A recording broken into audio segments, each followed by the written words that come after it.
Hey guys, tonight we begin with the original celestial soap opera, the messy, dramatic, and utterly chaotic love lives of the Greek gods. Forget serene beings on marble thrones. We're diving into a world of divine temptation, shape-shifting affairs, and revenge plots that make modern reality TV look like a polite tea party. Imagine the air on Mount Olympus, thick with the scent of ambrosia and the sharp tone of jealousy. You can hear the faint, melodious strain of a lyre from Apollo's corner, suddenly drowned out by the low, ominous rumble of thunder from Zeus's throne. A golden cup of nectar is knocked over, the liquid spreading like a tiny, shimmering sea of scandal. The mood shifts faster than a god can change form, from laughter to fury in the space of a single whispered secret. So before you get comfortable, take a moment to like the video and subscribe, but only if you genuinely enjoy what I do here. And let me know in the comments where you retuning in from and what time it is for you. It's always fascinating to see who's joining us from around the world. Now, dim the lights, maybe turn on a fan for that soft background hum, and let's ease into tonight's journey together. Congratulations, you've just been granted a front row seat to the divine drama of the ages. Your seat is a fluffy cloud that suspiciously feels like it's judging your life choices. The good news, you're immortal for the night. The bad news, so is the awkward tension. Because up here on Olympus, love isn't a gentle emotion. It's a weapon, a pastime, a catastrophic force of nature that regularly reshapes the mortal world below. Let's start at the top, with the boss himself, the king of the gods, the deity who set the very low, slippery bar for divine relationships, Zeus. If the Greek gods had a company HR department, Zeus would have been fired, sued, and probably struck by lightning he called down himself before lunch on his first day. His approach to romance was less about courtship and more about conquest, often aided by his favorite trick, shape-shifting. The man, the myth, the legend, the walking liability. He didn't just fall in love. He fell into it with the subtlety of a meteor strike, and his solution to any romantic obstacle was almost always to turn into something else. A swan? Sure. A bull? Why not? A shower of gold. Absolutely, because nothing says, "I love you," like impersonating a precious metal. His wife, Hera, the queen of the gods, didn't just have a green-eyed monster. She had a green-eyed, fully divine, all-seeing hydra of jealousy living rent-free in her mind. And can you blame her? You're trying to maintain cosmic order, look regal in flowing gowns, and preside over marriage, all while your husband is constantly getting headlines for his latest fling with a river nymph or a mortal princess. Hera's life was a perpetual cycle of smiling for the divine portraits, while secretly plotting the most elaborate, poetic, and often horrifying revenges on Zeus's lovers and their children. She was the original master of the passive-aggressive note, if the note was a curse that turned you into a cow and sent a magical gadfly to eternally sting you. So you have Zeus, the perpetually unfaithful husband, and Hera, the perpetually vengeful wife.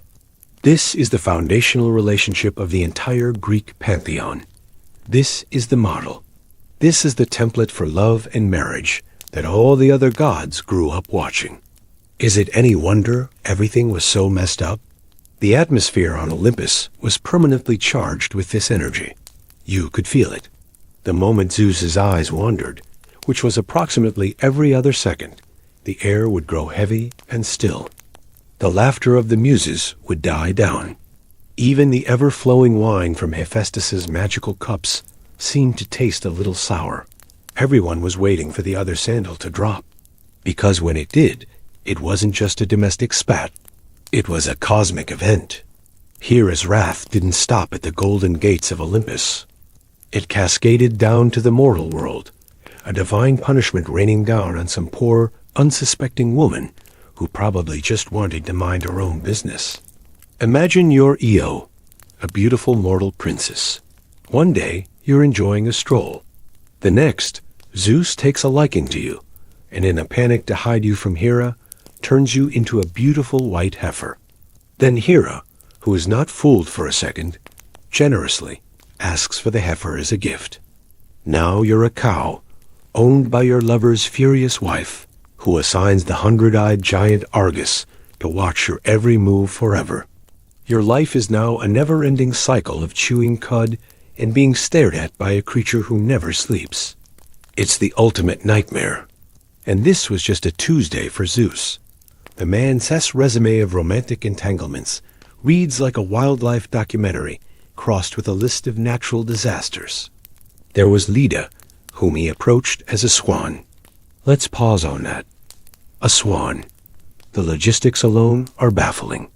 There was Europa, who he seduced by transforming into a breathtakingly beautiful, gentle bull, convincing her to climb on his back, only to then sprint across the sea to Crete. A romantic cruise it was not. And then there was Danae, imprisoned in a bronze chamber by her father, who was terrified of a prophecy that her son would kill him. Zeus's solution?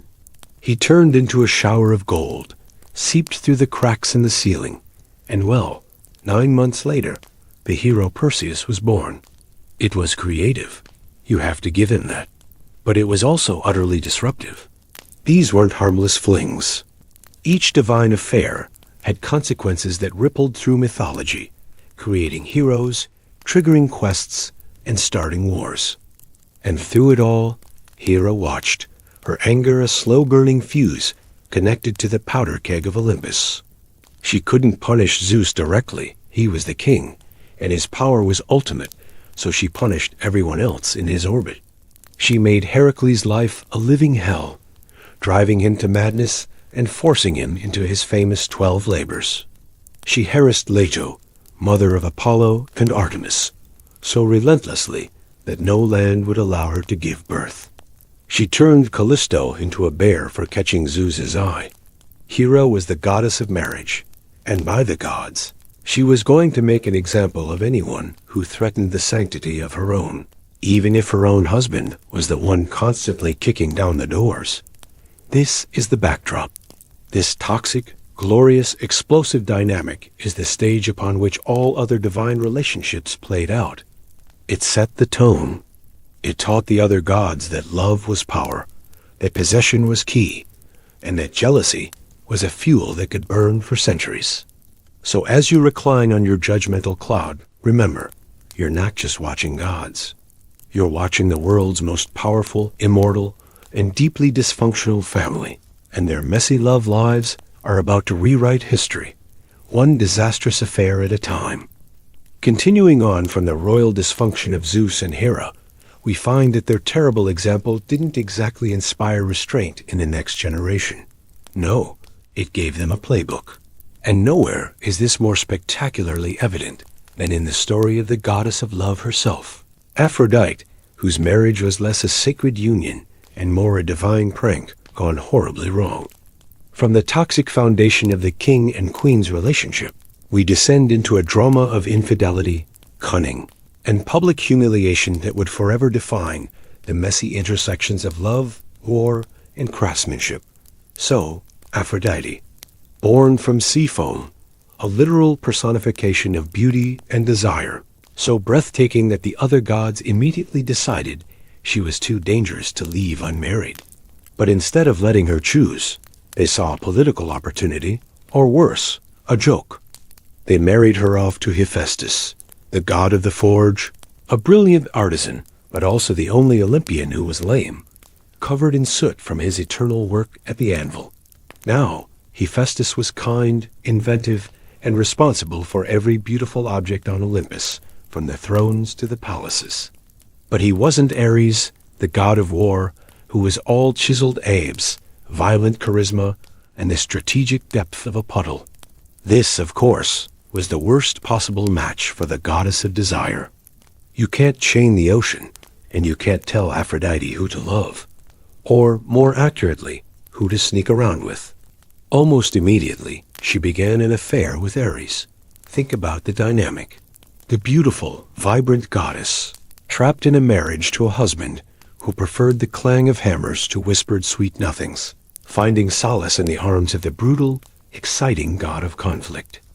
It was the ultimate bad boy fantasy, and it was happening right under the nose of her brilliant, perpetually sweaty husband. The affair wasn't exactly a secret.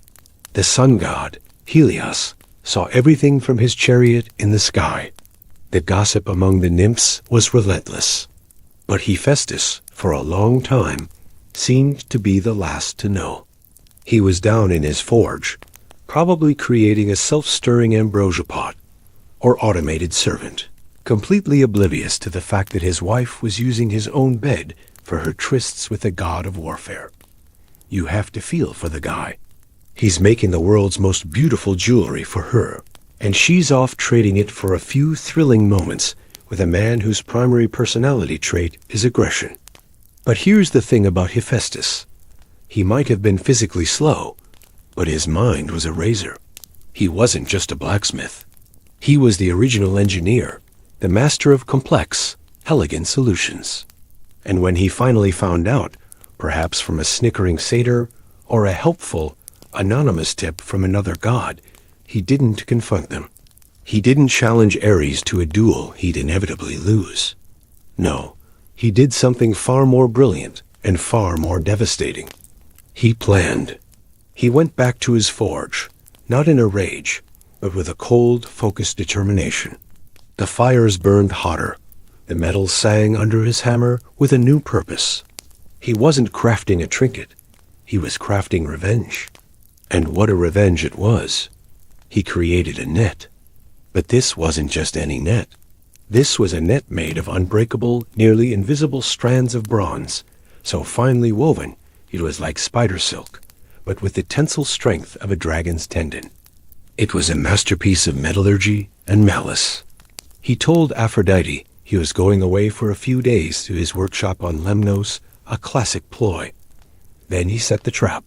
He suspended the net above their marriage bed, rigged with such precision that the slightest weight in the wrong place would trigger it. And then he waited. He didn't have to wait long. As soon as word spread that the cuckolded husband was off the island, Ares and Aphrodite slipped into the palace, probably laughing at how easy it was, how oblivious the craftsman was. They went straight to the bed, and the moment they lay down, the trap was sprung. The net fell, a glittering metallic web, entangling them completely. They were caught. Not just caught, but immobilized, locked in a naked, embarrassing embrace for the entire world to see. But Hephaestus wasn't finished. He didn't just burst in. He took his time. He called all the other gods to come and see. Come, witness the justice of Hephaestus. He proclaimed, his voice echoing through the halls of Olympus. And they came. Of course they came. This was better than any festival, any musical performance by Apollo. This was the scandal of the millennium. So picture the scene. The golden doors to the bedchamber swing open. There, in the center of the room, are Ares and Aphrodite, tangled in a net of brilliant bronze, completely exposed. The air is thick with a mixture of their shame and the lingering scent of the forge. The other gods pile into the doorway, jostling for a better view. Zeus is there, trying to look stern, but probably hiding a smirk behind his beard. Hermes is leaning against the doorframe, already making a witty remark. Apollo and Artemis are shaking their heads, and the laughter starts. It's not quiet snickering. It's roaring, unabashed laughter. The mighty god of war, the terror of the battlefield, reduced to a trapped, naked spectacle. The glorious goddess of beauty, utterly humiliated. They are powerless, and the divine court is feasting on their shame. This is the key moment. This isn't a private punishment. This is a public execution of their dignity, and the gods' reactions are telling. They don't express moral outrage. They don't side with the wronged husband. They just find it hilarious. In fact, some of them even comment on Aphrodite's beauty, saying that even caught in a trap, she's worth the embarrassment.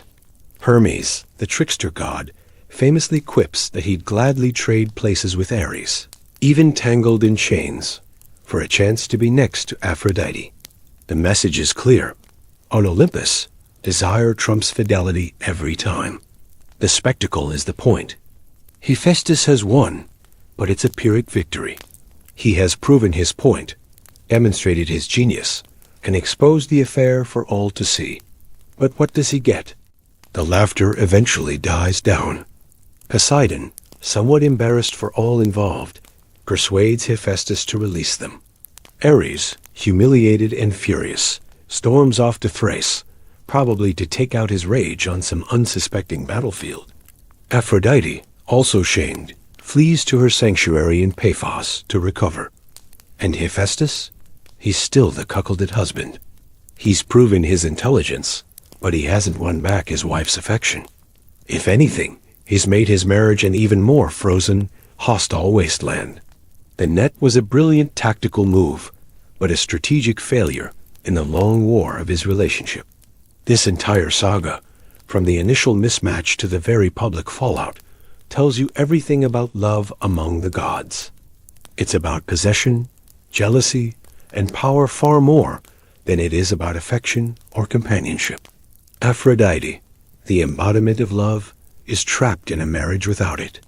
Ares, the embodiment of conflict, creates it wherever he goes, even in the bedroom. And Hephaestus, the embodiment of creation, uses his genius not to build something beautiful, but to craft the perfect instrument of humiliation. It's a cycle of desire and consequence that never really ends, setting the stage for even more tangled webs of divine affection, where the children of these chaotic unions become heroes, monsters, and pawns in their parents' endless games. From the very public humiliation in Hephaestus's bedchamber, we turn to a story of far more private, yet equally divine, torment. This is a tale not of explosive revenge, but of quiet, desperate flight, myth that proves even the most brilliant and beautiful of the gods could be laid low by the careless prick of a single arrow. The drama of Aphrodite and Ares was a spectacle.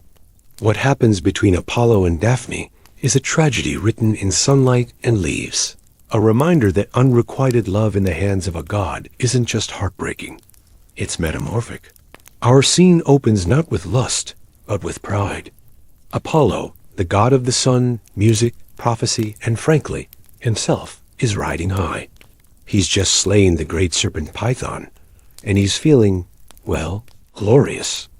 He spots Eros, the little god of love, toying with his bow, and Apollo, in his infinite arrogance, makes a fatal mistake. He mocks him. "What are you doing with such warlike weapons, naughty boy?" He might have said, his voice dripping with condescension. "Those are for great deeds, like mine. Leave the arrows to those who can handle them." Bad move. Never, ever insult the god who holds dominion over the one force that can topple kings and crumble gods. Eros, insulted and petulant, decides to teach the shining god a lesson he will never forget. He has two arrows. One is sharp and tipped with gold, designed to incite uncontrollable, burning passion. The other is blunt and tipped with lead, created to incite absolute, immovable rejection. He draws his bow. The golden arrow flies straight and true, piercing Apollo's heart. The effect is instantaneous. A fire ignites in his chest, a fever in his veins. He is consumed by a love so sudden and so violent it feels like a sickness. Then, Eros takes the leaden arrow. He sees the nymph Daphne, daughter of the river god Peneus, a devotee of Artemis who has sworn off men and marriage entirely, preferring the quiet solitude of the forest. Thwip, the blunt arrow finds its mark. Where Apollo is set ablaze, Daphne is frozen solid. A deep, instinctive, and total revulsion for love and all its trappings fills her. The stage is set for disaster. Apollo, the magnificent sun god, now feels the heat he commands turned inward. He sees Daphne, and she is everything. The way the dappled forest light catches her hair, the grace of her stride as she hunts, the serene determination on her face. He is a poet, a musician, and now his entire world has narrowed to this single fleeing muse. He approaches her, probably with what he thinks is charming eloquence. "Do not flee me, beautiful nymph. I am Apollo, son of Zeus. I am the god of healing and music. I can tell you the future." He's listing his divine resume, as if that will help. But to Daphne, his words are not a seduction. They are the baying of hounds. His divine radiance is not attractive. It is oppressive. His passion is not flattering. It is a predator's hunger.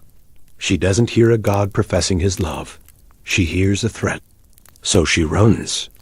She flees deeper into the woods, her feet barely touching the mossy earth. Apollo, baffled and burning, gives chase. This is no longer a courtship. It's a hunt. The god of reason is now a creature of pure, unreasoning instinct. He is the predator, she is the prey, and the entire forest holds its breath. You can almost hear it, the frantic rustle of leaves, as Daphne pushes through thickets, the heavy, relentless footfalls of Apollo closing in, the panicked rhythm of her heart thumping against her ribs like a trapped bird. The air is thick with the scent of crushed pine needles and fear. Apollo's cloak, a thing of divine fabric, snags on branches, but he doesn't care. Daphne's hair streams behind her like a banner of defiance. She can feel his breath on her neck, can sense the heat of his presence like the sun at its zenith. She is tiring. He is a god. His stamina is infinite. Hers is the finite strength of a nymph. Desperation takes hold. She sees her father's river, the Peneus, ahead. She cries out, her voice a ragged, terrified thing tearing through the idyllic forest silence.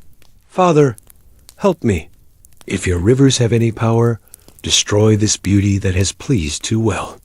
It's not a request for death, but for transformation, for escape, for a way to remain true to her vow, even if it means ceasing to be herself. The river god hears. As Apollo's fingers brush against her shoulder, a deep, heavy numbness spreads through her body. A profound stillness replaces the frantic motion. Her feet root themselves to the earth, digging deep into the soil.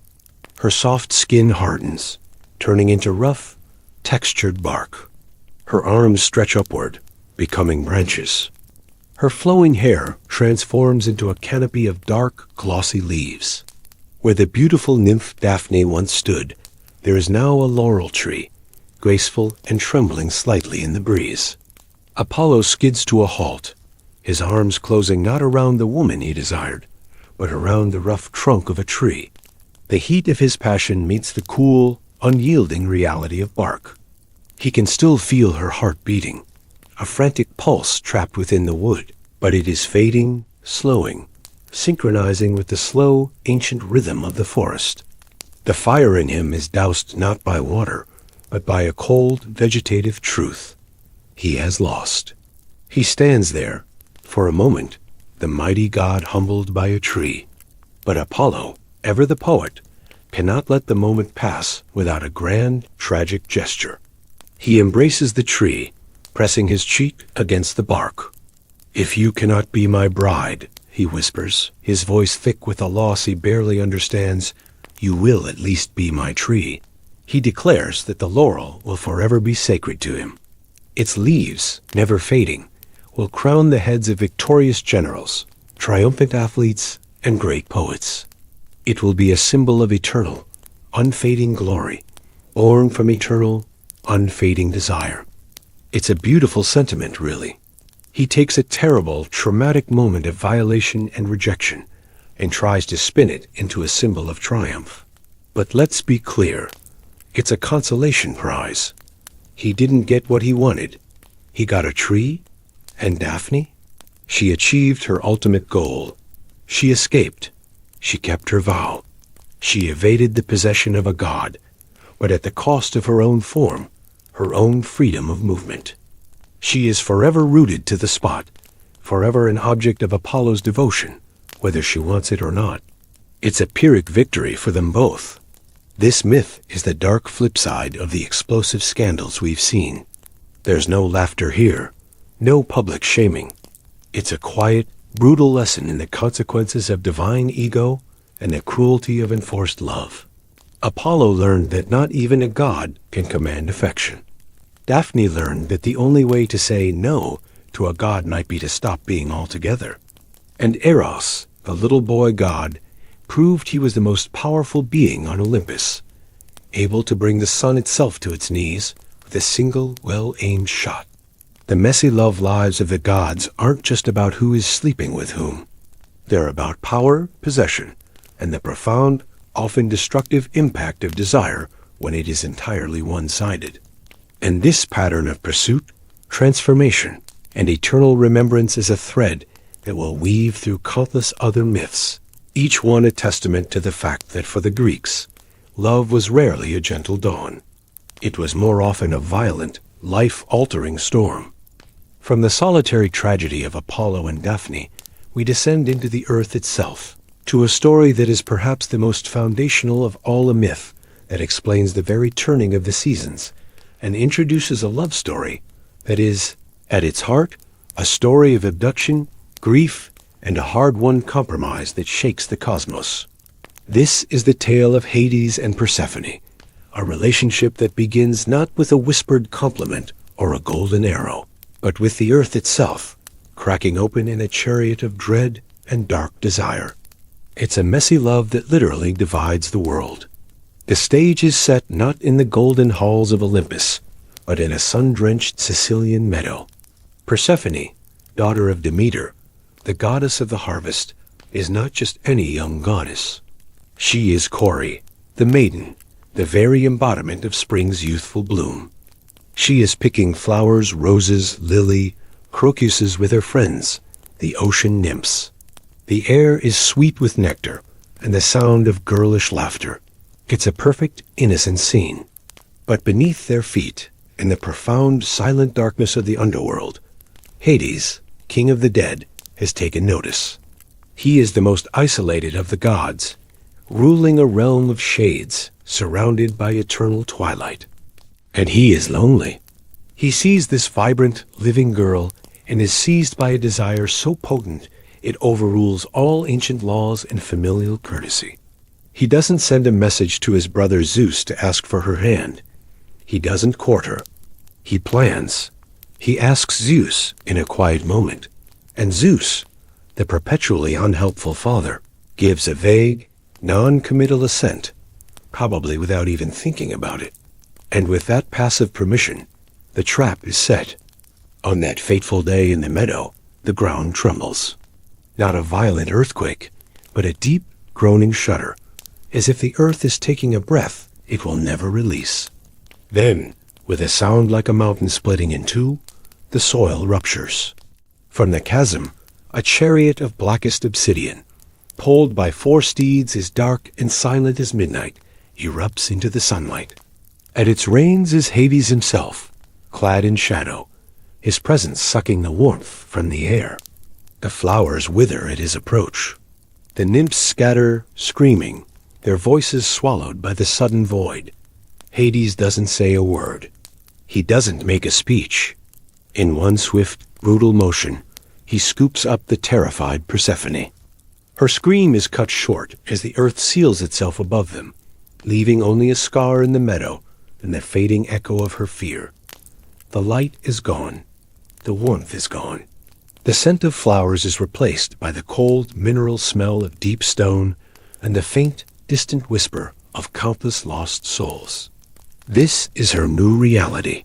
Meanwhile, on the surface, Demeter returns. She is the embodiment of the earth's fertility, a powerful maternal force. She calls for her daughter. Silence. She searches the meadow, finds only trampled flowers and the palpable terror hanging in the air. A panic, cold and sharp, lances through her, a feeling entirely alien to a goddess of abundance. She begins her frantic search, a grieving mother whose sorrow will reshape the world. For 9 days and nights, she roams the earth, neither eating nor drinking, her form becoming gaunt, her light dimming. She asks everyone god, nymph, and mortal, but no one will tell her. They are too afraid of Hades, or of Zeus's tacit approval. The earth, feeling her grief, begins to die. Crops fail. Fields freeze over. Famine spreads. The green world turns to gray, brittle dust. It is the first winter. Back in the underworld, Persephone is not in a dungeon. Hades doesn't mistreat her. In his own deeply flawed way, he is trying to win her over.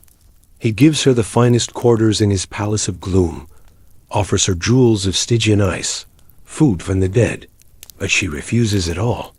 She sits, a silent, weeping statue of spring in the heart of eternal autumn. She is the queen of a kingdom she never wanted, married to a king she never chose. The Messines' here isn't about public scandal. It's about cosmic imbalance. The entire order of life is threatened because one god desired a wife and one mother lost a daughter. Finally, the sun god Helios, who sees everything, tells Demeter the truth. Her grief turns to a cold, furious resolve. She doesn't beg Zeus. She gives him an ultimatum. She will let the earth, and by extension, the sacrifices to the gods, perish completely unless her daughter is returned. Zeus, finally feeling the pinch in his divine offerings, has to act. He sends Hermes, the messenger, down to the underworld to order Hades to release Persephone. Hades, the clever strategist, knows he has to comply, but he also knows the rules of the ancient world. He doesn't plead or fight. He simply offers Persephone a single blood-red pomegranate seed as a seemingly innocent farewell snack. She, in her hunger and perhaps a moment of complex emotion, a flicker of pity for this lonely king, or a dawning acceptance of her own power in this dark realm, eats it. Just one. But that one seed is everything. In the laws of the cosmos, consuming food in the underworld binds you to it forever. It is a contract written in juice and seed. When Hermes leads her back to the surface, to the tearful, joyous reunion with Demeter, the earth begins to bloom again. But the victory is not complete, because she ate the seed. A compromise orchestrated by Zeus is reached. For each of the 6 seeds she consumed, she will spend 1 month of the year in the underworld, with Hades as his queen. The rest of the year, she can return to the surface with her mother. And so, the myth explains the seasons. When Persephone is in the underworld, Demeter grieves, and it is winter. When she returns, Demeter rejoices, and it is spring and summer. But look deeper at this compromise. This isn't a neat, happy ending. Persephone is eternally divided, her identity split between the maiden of the spring and the queen of the dead.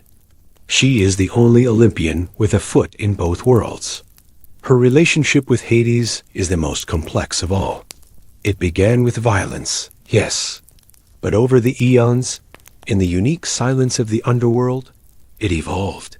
In later myths, Hades is remarkably faithful to her.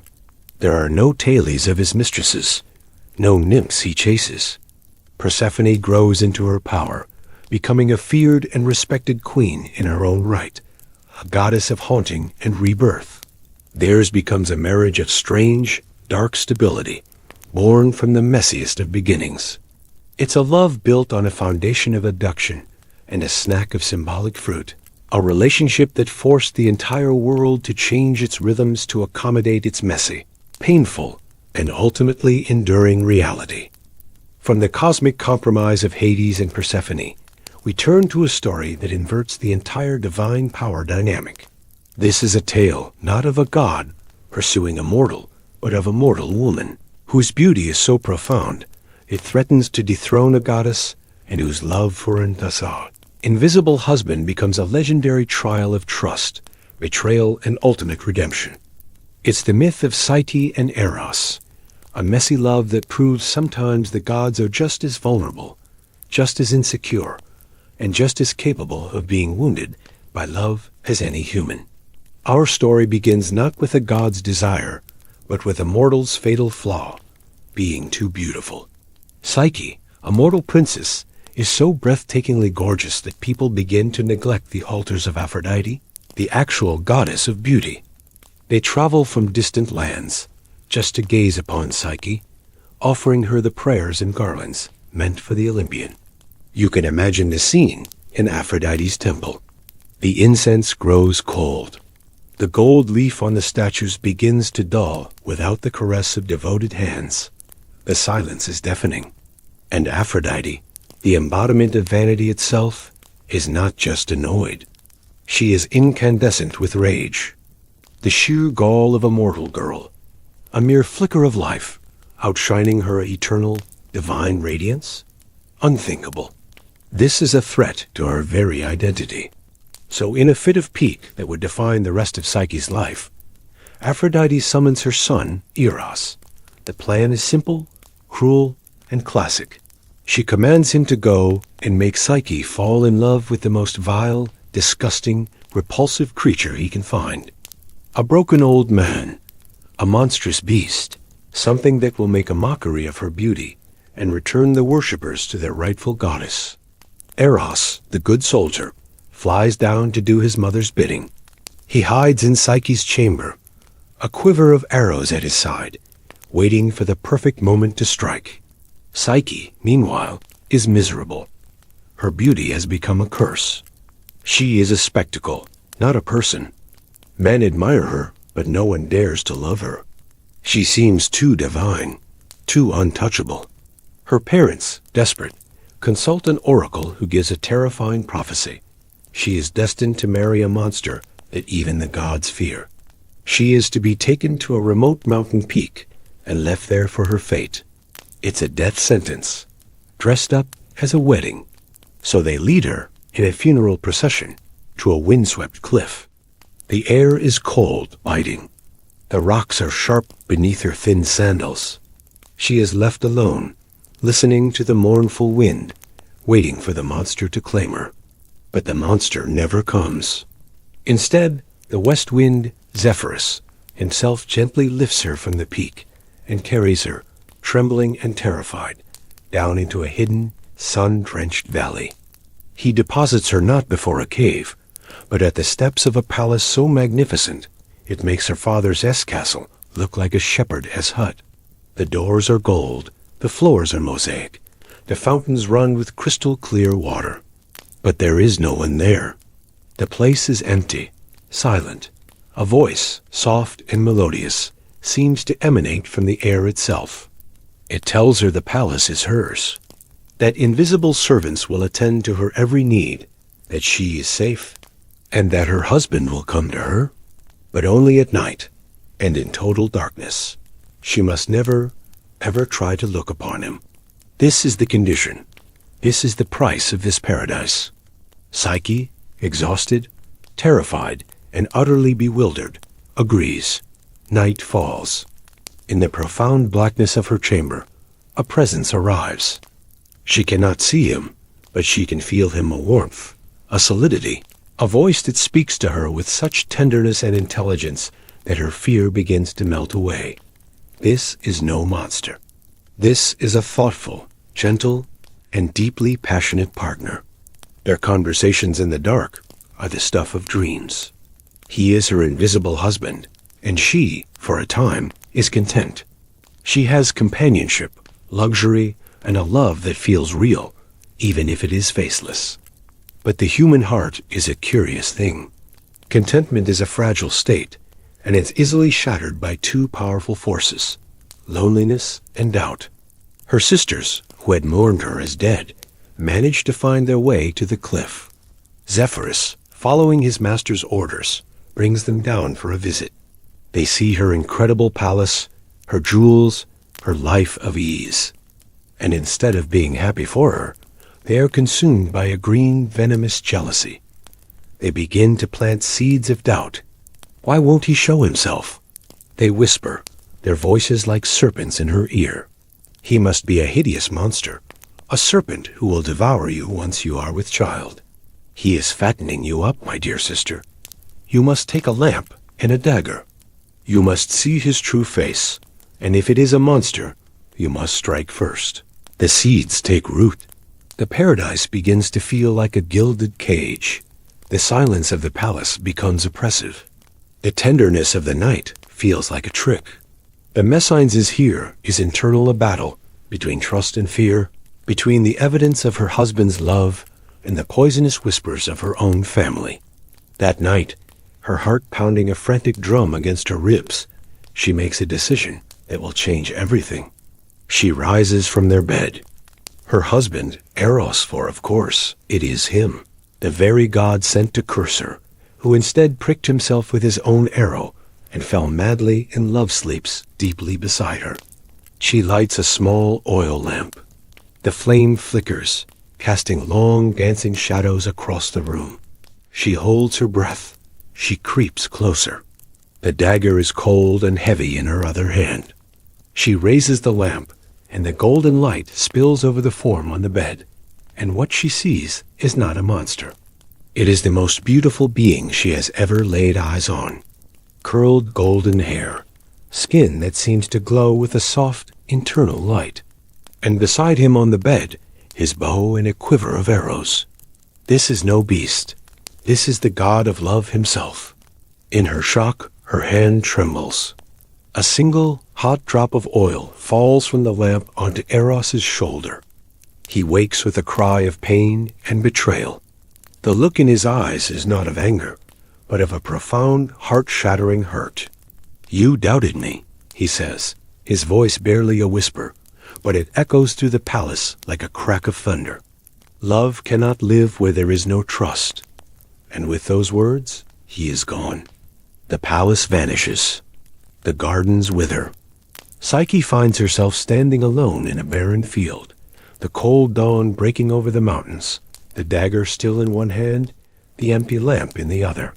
She had everything the love of a god, a literal paradise, and she lost it all because she listened to fear instead of her own heart. This is the ultimate mess, the self-inflicted wound that defines so many mortal and divine relationships. And her journey to win him back, a journey that will force her to confront Aphrodite herself and perform impossible tasks, is only just beginning. But that, as they say, is a story for another night. From the shattered trust between Psyche and Eros, we return to the Olympian fold, to a relationship that somehow managed to thrive in the shadows of public humiliation.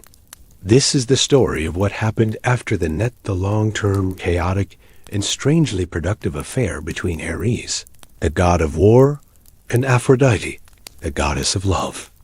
Because while Hephaestus won the battle of public opinion that day in the bedchamber, he certainly didn't win the war.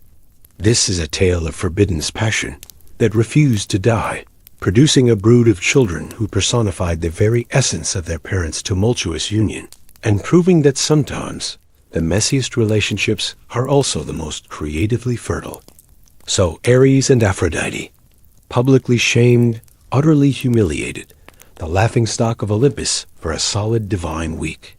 You'd think they'd slink off to their respective corners, forever avoiding each other's gaze. But that's not how desire works, especially not for these two. If anything, the scandal added fuel to the fire. The forbidden nature of their affair, the shared experience of public ridicule, the us against the world dynamic, it all bonded them tighter than Hephaestus's finest bronze chains. Their relationship became the worst-kept secret on the mountain, an open secret that everyone politely ignored because, frankly, it was more entertaining that way. Imagine the scene at the next divine banquet. Ares and Aphrodite sitting at opposite ends of the table, not making eye contact. The air is thick with unspoken tension. Hephaestus is deliberately loud, clanking his goblet and talking too much about his latest invention. Everyone else is staring intently at their plates of ambrosia, trying not to smirk. But then, a shared glance across the room. A slight, almost imperceptible nod. Later that night, long after the torches have dimmed, a shadowy figure slips from the palace of war and into the gardens of love. This became their rhythm. The scandal didn't end their affair. It just forced it underground, making it more intense, more dramatic, more them. And from this volatile, persistent union, children were born. But these weren't cuddly, cherubic babies. Oh no, these were personifications of the very forces that brought their parents together. There were Deimos, terror, and Phobos, fear, the twin attendants of their father on the battlefield. Imagine them not as sons, but as constant, swirling auras around Ares, the chilling dread that seizes a soldier's heart before a charge, the blind panic that turns an orderly retreat into a bloody rout. They were his good boys, living manifestations of his life's work. Then there was Harmonia. Her name means harmony, which is the greatest irony since the goddess of love married the god of the forge. How do the embodiments of violent conflict and illicit passion produce a daughter named Harmony? It's the ultimate divine paradox. Perhaps she was their desperate, subconscious attempt to create balance, to produce something beautiful from their chaos. She was the exception, the one child who represented not the storm itself, but the eerie, fragile calm at its eye. But the most famous of their children, the one who truly encapsulates the messy glory of their relationship, was Eros. Yes, the Eros, the god of love, the one with the arrows. In many later traditions, he's not a primordial force, but the son of Ares and Aphrodite. Think about the symbolism there. Love born directly from the union of love herself and war. It makes perfect, terrifying sense. What is passionate, all-consuming love, if not a kind of beautiful conflict? It has its battles, its tensions, its victories, and its devastating defeats. Eros's arrows are weapons. They wound. They incite a fever that feels like a sickness. The connection between love and war is etched right into his divine DNA. Now, let's talk about the atmosphere they created. Ares' domain was not a cozy place. It was the battlefield, the metallic scent of blood, the screams of the dying, the mud churned by frantic feet. Aphrodite's was the opposite, the soft, perfumed air of the bedchamber, the sound of gentle laughter, the feel of silk. Their time together was a violent collision of these two worlds. You can imagine them meeting in some secluded grove, the air around them shimmering with contradiction. The ground might be littered with discarded armor, but the bed is made of rose petals. The distant echo of clashing swords provides a rhythmic backdrop to whispered promises. It's dissonant, unsettling, and wildly intoxicating. And the other gods? They mostly tolerated it. Zeus found it vaguely amusing. Athena, Ares' half-sister and eternal rival, despised it. She saw their passion as messy, undisciplined, and utterly beneath her. But no one was going to intervene again. Hephaestus had made his point, and that was that. The marriage between Aphrodite and Hephaestus became a frozen, formal arrangement, a divine separation, where they lived under the same cosmic roof, but inhabited entirely different worlds. He had his forges. She had her secrets. And in a strange way, this arrangement suited almost everyone. It maintained the political stability of the gods' marriages. It gave the Olympians something to gossip about, and it allowed Ares and Aphrodite to continue their drama in the wings. Theirs was a love that was never meant to be simple or peaceful. It was a force of nature, as destructive and creative as a wildfire. It produced terror and harmony in equal measure. It showed that from the messiest, most scandalous, and most publicly shameful relationships could come the very gods who defined the human experience of passion and conflict. They didn't have a happy ending, because their story wasn't about an ending. It was about a perpetual state of becoming, a cycle of attraction, scandal, and creation that echoed the endless cycles of war and peace, love and hate, in the mortal world below. And quietly, in the background, Hephaestus kept working at his anvil, the steady clang, clang, clang, a perpetual, rhythmic reminder that even the most brilliant creations can't always fix a broken heart. From the persistently chaotic union of Ares and Aphrodite, we descend once more into the mortal realm, to a love story so pure and so powerful it briefly stunned the gods into compassion before being shattered by a single human moment of doubt. This is the myth of Orpheus and Eurydice, a tale that isn't about divine infidelity or cosmic power plays, but about the raw, devastating force of grief and the one, Terrible mistake that can unravel a miracle. It is a messy love that proves even the most perfect harmony can be broken by a single note of fear. Our story begins with a sound, not a sight. Orpheus, son of the muse Calliope, isn't just a musician.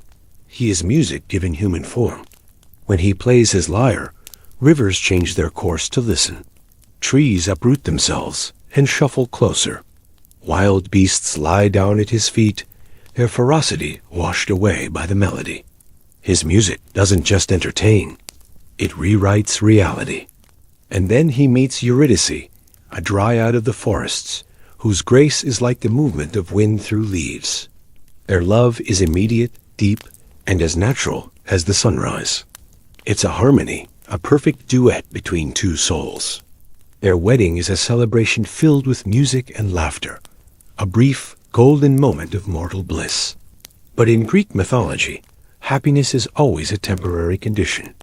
While dancing through the meadows after the ceremony, Eurydice steps on a venomous snake hidden in the long grass. The bite is swift, the poison faster.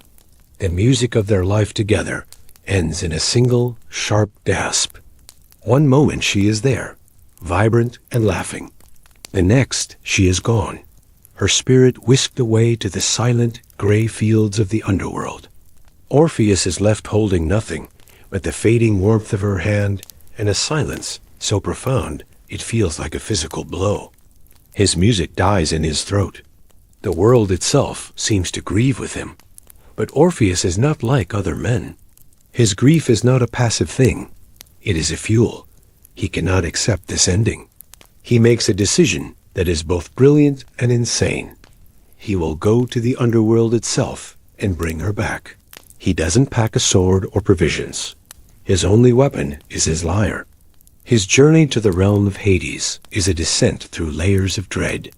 First, he finds the cave that is the entrance to the underworld, a gaping maw in the earth that exhales a breath of pure, soul-numbing cold. The path is dark, slick with moisture, and lined with the whispers of lost souls that brush against his skin like cobwebs.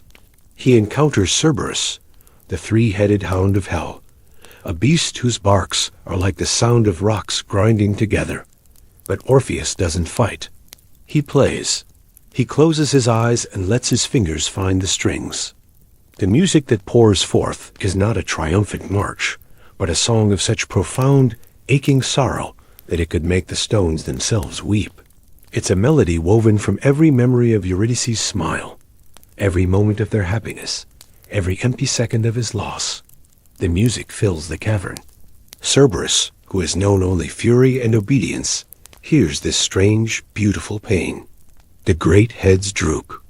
The monstrous dog whimpers, lays down, and rests its chins on its paws, a single tear tracing a path through the matted fur of its central muzzle. Orpheus walks past him, still playing. He comes to the river Styx, where the grim ferryman Charon poles his ghostly boat. Charon, who never takes living passengers, who never shows mercy, listens to the music. For the first time in eternity, he does not demand a coin. He silently gestures for Orpheus to board. The boat glides across the black, still water, the only sound the dip of the pole and the heartbreaking melody from the lyre. He arrives at the throne of Hades and Persephone. The entire underworld has fallen silent. The ceaseless moaning of the shades has stopped. The Furies themselves pause in their torments, their whips hanging limp at their sides. Even the relentless wheel of Ixion stops turning. Hades, the unyielding king, and Persephone, the queen who knows the pain of separation, are both moved. Orpheus finishes his song. The last note hangs in the air, vibrating with pure, undiluted love. He makes his plea not with demands, but with a simple, devastating truth. His life without Eurydice is a living death. He has come to the land of the dead because he is already one of them. Hades, for the first and only time in myth, agrees. He will release Eurydice. But there is a condition, a classic divine catch. Orpheus must lead her out of the underworld, back to the land of the living, and he must walk in front of her. He must not turn around to look at her. Not once. Not until they have both reached the sunlight. If he looks back even for a second, she will be lost to him forever. It seems simple enough. A test of faith. A test of trust. Orpheus agrees, his heart pounding with a hope so fierce it is almost painful. The journey back begins. He leads, she follows. He cannot see her, but he can hear the faint, ghostly whisper of her footsteps on the path behind him. That sound is his anchor. It's the most beautiful sound in the world. They pass Cerberus, still subdued. They board Charon's boat. They begin the long, arduous climb up the steep, dark path toward the world of the living. This is where the mesizes of the human heart takes over. With every step, doubt begins to creep in. Is she really there? The footsteps are so faint. What if it's a trick? What if Hades, the god of contracts and clever deals, has sent an empty shade to follow him? What if she stumbled? What if she's fallen behind? The weight of her absence, so recently endured, is heavier than any stone. The fear of losing her again becomes more terrifying than the original loss. The mind, in its desperation, begins to betray the heart. He can see a sliver of light ahead the exit. The air is getting warmer, losing the chill of the grave. He is moments from victory. And that is his undoing. He cannot wait. He has to know. He has to see her. It's not a rational decision. It's a spasm of pure human anxiety. He crosses the threshold from darkness into the dim gray light of the cave entrance, and he turns. He looks back, and there she is. Eurydice, beautiful and real, still within the shadows of the underworld, just a few steps behind him. Their eyes meet. In her eyes, he doesn't see anger, but a profound, infinite sadness. A silent goodbye. Because the moment he looks, the contract is broken. The magic is undone. He sees her form begin to dissolve, like mist in the morning sun. He reaches for her, but his hands close on empty air. He hears her voice, a whisper on the wind that is already fading. Farewell, and she is gone, pulled back into the depths, this time forever. The second loss is infinitely worse than the first, because this one is his fault. He had victory in his hands, and he fumbled it. He was given a miracle, and he broke it with a single desperate glance. He stands there, at the mouth of the cave, completely alone, the silence now absolute and permanent. His music is dead. His hope is ashes. And the messy, tragic truth of his love is sealed. Sometimes the greatest enemy of love isn't hate or even death.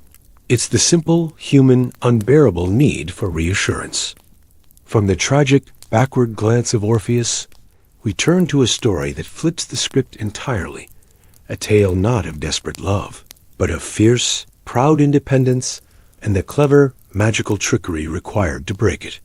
This is the myth of Atalanta, the legendary huntress who vowed never to marry, and the man who beat her at her own game, using divine apples and a runner's cunning. It is a messy love that questions whether winning someone's hand, through deception, can ever truly be called victory, or if it's just another form of capture. Our story begins not with a god's desire, but with a mortal woman's defiance. Atalanta is unlike any other woman in Greece. Abandoned as an infant and raised by a she-bear, she grows into a warrior, a hunter, an athlete who can outrun any man. She fights alongside the Argonauts. She slays the monstrous Chaldean boar. She is fierce, independent, and utterly uninterested in the traditional life of wife and mother that every other Greek man expects of her. When her father, the king, insists she marry and produce an heir, she devises a clever, brutal test. She will marry any man who can beat her in a foot race. Simple, right? But there's a catch. The losers aren't just shamed. They are executed on the spot. Their heads go on pikes. It's a drastic measure, but for Atalanta, it's the only way to ensure her freedom.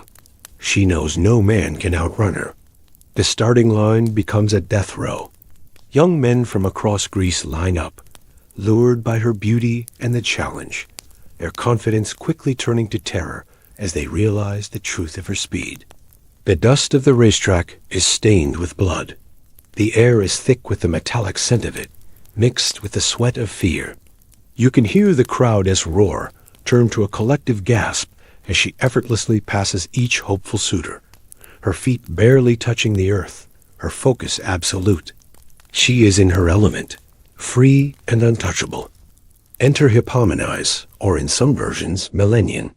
He's not the strongest or the fastest, but he's clever. And he's watched the other suitors die. He knows he can't win a fair race. So he does what any sensible person would do when facing certain death. He cheats. He prays to Aphrodite, the goddess of love, who has a vested interest in seeing the stubborn huntress finally succumb to marriage. Aphrodite, delighted by the challenge, gives him 3 golden apples from the garden of the Hesperides. These aren't just fruit.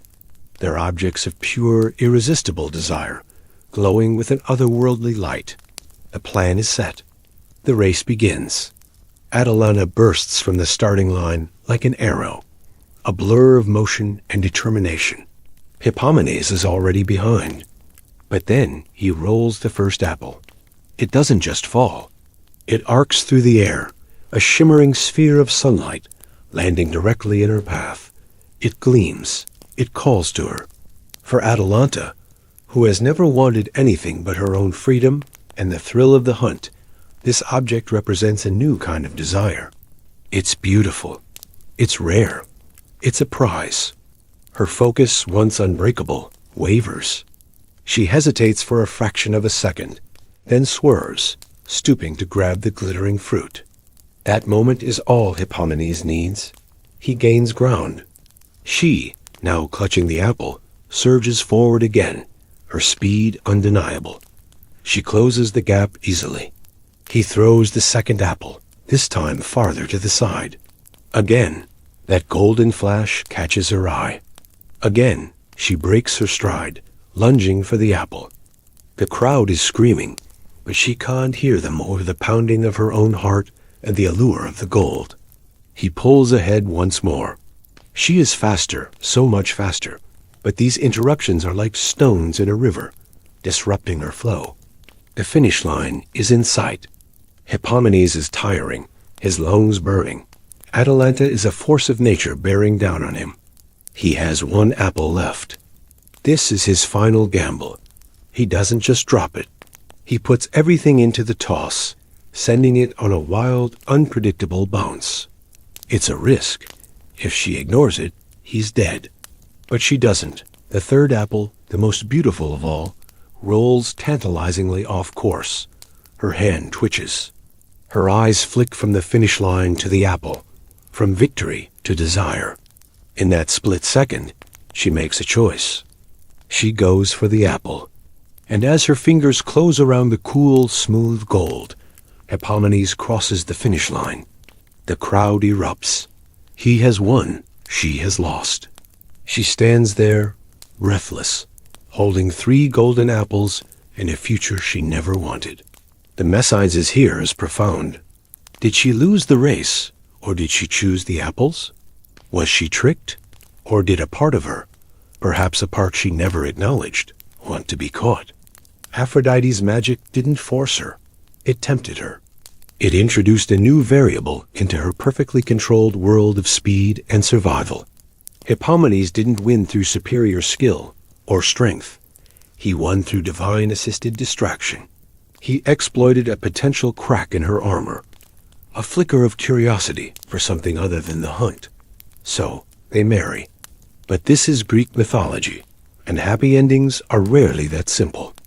In their passion and triumph, Hippomenes forgets to thank Aphrodite.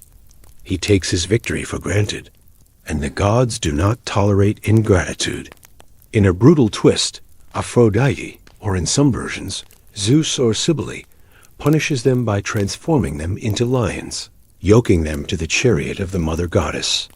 The independent huntress and the clever suitor are now beasts of burden, forever bound together in a form that, according to ancient belief, could not even mate with each other.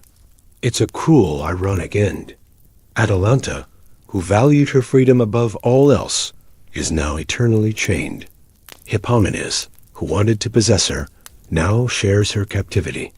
Their love story, born from a trick and a temptation, ends in a shared curse.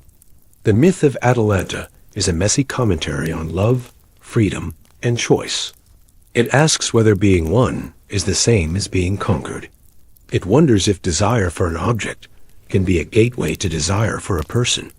And it serves as a stark warning about the fickleness of the gods, who will help you win your heart's desire one moment and transform you into a lion the next if you forget to say thank you.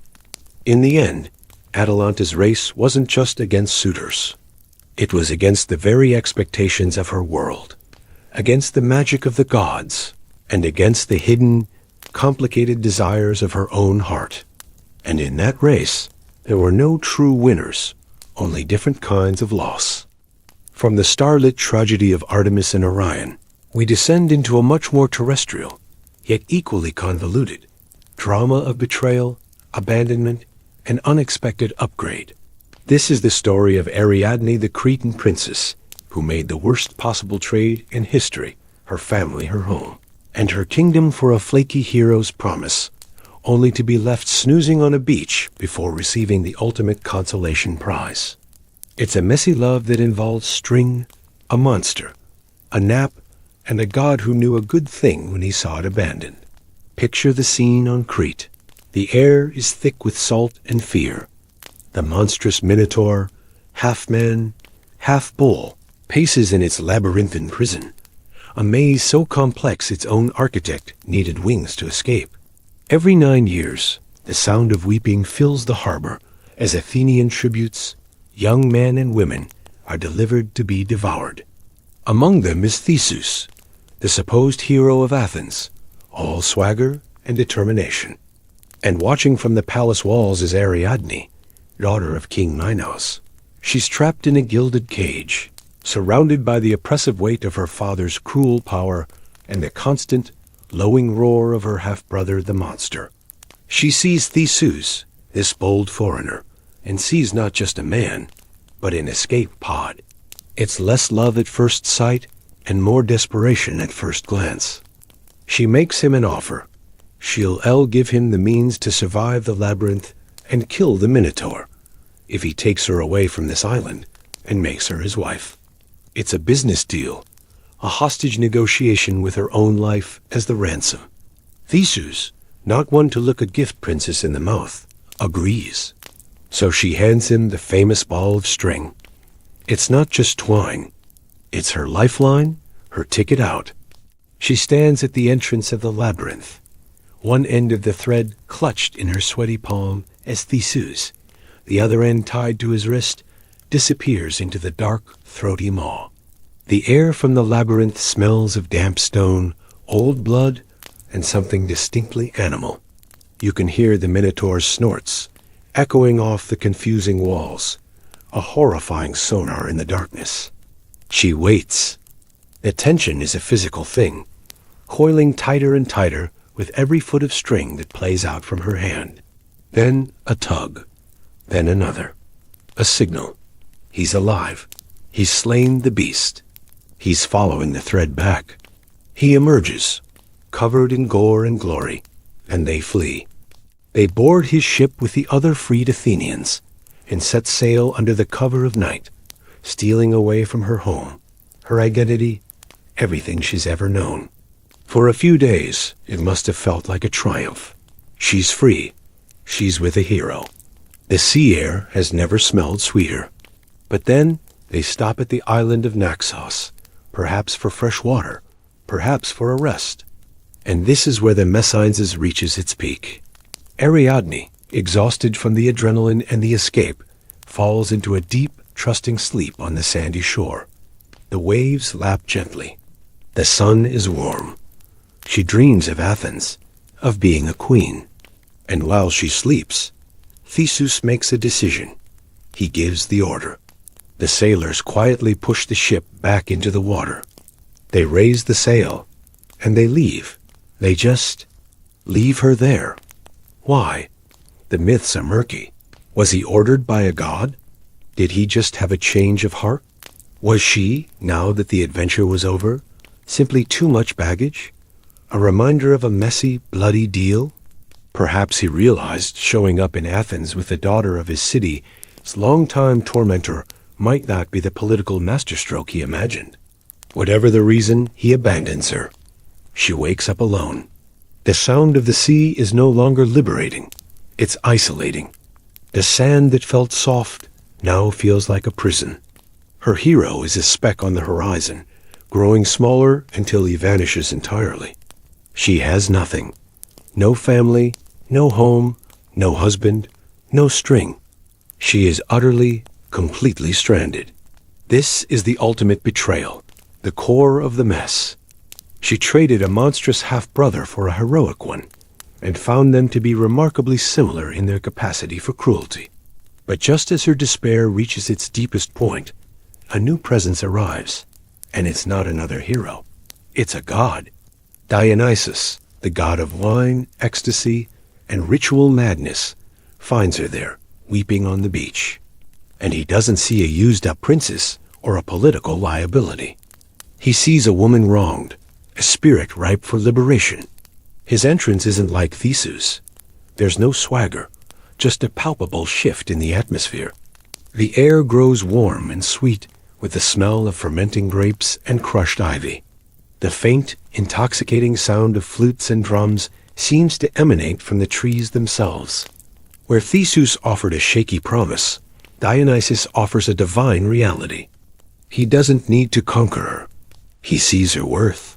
He lifts her up, literally and figuratively. He marries her. And he doesn't just make her a wife. He makes her immortal. When she eventually dies, he doesn't mourn her. He takes the crown he gave her, a beautiful glittering diadem, and tosses it into the sky, where it becomes the constellation Corona Borealis, the northern crown forever shining as a symbol of her eternal glory. So let's review the trade. Ariadne left, a monstrous brother, a tyrannical father, and a life as a princess on a powerful island. She got, briefly, a treacherous hero and a broken promise. But then she ended up with an immortal husband, a crown in the stars, and a place among the gods as the wife of one of the most powerful and liberating deities in the pantheon. She was dumped on a beach by a mortal and picked up by a god. It's the greatest upgrade in mythological history. The mésalliances of Ariadne's love life is a lesson in cosmic irony.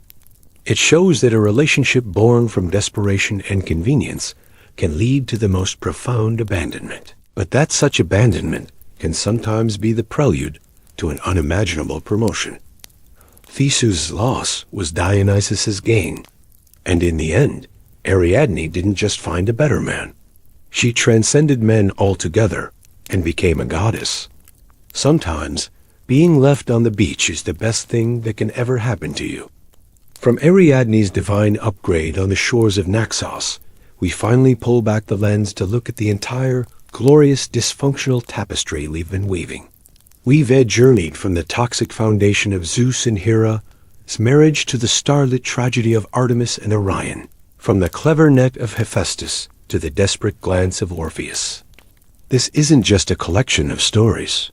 It's a single, sprawling epic of desire, power, and the beautiful, catastrophic mess that happens when immortal hearts beat with all too mortal flaws. So let's take one last look at the patterns in the chaos, the method in the divine madness, and what these ancient stories are really trying to tell us about love itself. Imagine Mount Olympus not as a serene palace, but as a grand, eternal theater where the stage is the world and the scripts are written in lightning and wine. The air backstage is thick with the scent of ozone from Zeus's latest dramatic entrance, the faint, floral perfume from Aphrodite's dressing room, and the acrid smell of smoke from Hephaestus's forge where the props are made. There's always someone having a monologue, someone else plotting a revenge, and a chorus of minor gods and nymphs gasping on cue. This is the ecosystem that produced these myths. It's a system without therapists, without healthy communication, and with a truly alarming number of shape-shifting solutions to romantic problems. And at the heart of every story is a simple, terrifying truth. For the Greek gods, love is not a feeling. It's a force of nature. It's as unpredictable and destructive as a tsunami, as creative and life-giving as a volcano forming a new island. It's a power to be wielded, a problem to be solved, a weapon to be deployed. Look at the evidence. Zeus uses it as a tool for conquest, transforming into animals and elements to get what he wants. Aphrodite uses it as a source of her power, her very identity, and flies into a rage when a mortal girl threatens her market share. Apollo, the god of reason, is laid low by it in an instant, becoming a frantic, obsessive hunter. Hades uses it to solve his loneliness, cracking the earth open to claim a wife. There is no courtship.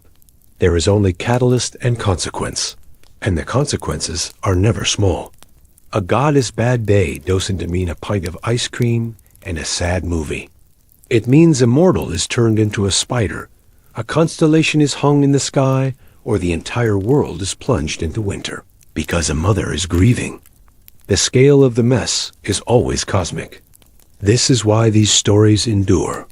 They take the tiny, intimate chaos of our own human relationships, the jealousy, the longing, the trust issues, the desperate hopes, and blow them up to a divine scale.